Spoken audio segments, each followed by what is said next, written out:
Bribda Waldi Aldiat hadir dengan kepala pitak saat menjalani sidang Komisi Kode Etik Polri, KEP, di Polda Jambi, Jumat, 7 November 2025, malam.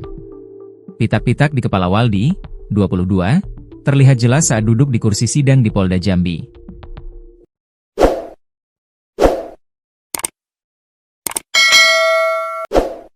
Waldi Aldiat merupakan polisi yang jadi tersangka pembunuhan dosen perempuan di Kabupaten Bungo berinisial EY, 38. Penampilan Waldi yang berbeda menarik perhatian para peserta sidang dan menjadi sorotan di tengah pembacaan putusan pelanggaran berat yang dilakukannya. Sidang kode etik yang berlangsung hampir 12 jam itu memutuskan Bribda Waldi terbukti melakukan pelanggaran berat berupa tindakan penghilangan nyawa seseorang.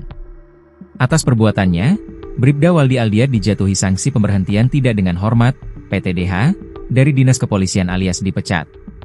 Kabid Humas Polda Jambi, Kombes Pol Mulya Priyanto, menjelaskan keputusan ini diambil setelah melalui proses pemeriksaan menyeluruh, termasuk menghadirkan saksi-saksi dari Polres Bungo dan tim medis Rumah Sakit Bayangkara Jambi.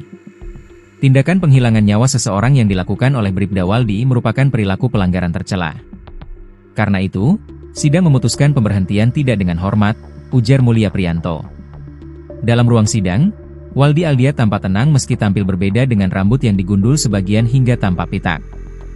Dia mengikuti jalannya persidangan hingga malam hari dan menerima hasil putusan tanpa melakukan perlawanan. Selain saksi-saksi dari pihak kepolisian dan medis, adik kandung korban juga mengikuti jalannya sidang melalui Zoom meeting. Kombes Mulya menegaskan, keputusan terhadap Bribda Waldi menjadi bukti bahwa Polri tidak akan menoleransi setiap pelanggaran berat yang mencoreng nama baik institusi. Ini menjadi contoh ketegasan Polri dalam menegakkan aturan dan menjaga marwah profesi, ujarnya. Seusai sidang, Bribda Waldi dijadwalkan dibawa ke Kabupaten Bungo pada Sabtu, 8 November 2025, untuk proses lanjutan. Sementara itu, upacara pemberhentian secara resmi akan dijadwalkan dalam waktu dekat.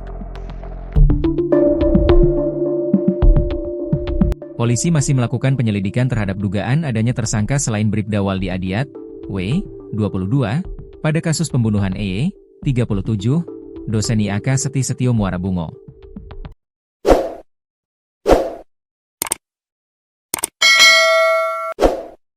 Kapolres Bungo, AKBP Natalena Eko Cahyono mengatakan, sementara ini pelaku mengarah satu orang yakni oknum polisi bernama Waldi yang berdinas di Polres Tebo.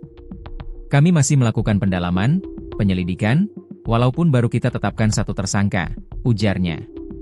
Polisi juga menelusuri rekaman CCTV RSUD Hanafi Bungo, lokasi terakhir sepeda motor Honda PCX merah korban terlihat terparkir. Kita masih menunggu rekaman CCTV itu, siapa yang membawa motor itu, sebab ada dua barang yang dikendarai, katanya. Sementara itu, mobil Honda Jazz putih milik korban dipastikan dibawa oleh pelaku menuju Muara Tebo.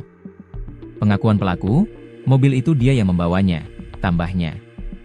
Berdasarkan keterangan saksi, kendaraan itu keluar dari kompleks perumahan pada Jumat, 31 Oktober 2025, sekitar pukul 5.40 waktu Indonesia Barat. Dijerat pasal berlapis. Bribda Waldi resmi ditetapkan sebagai tersangka dan terancam hukuman berat.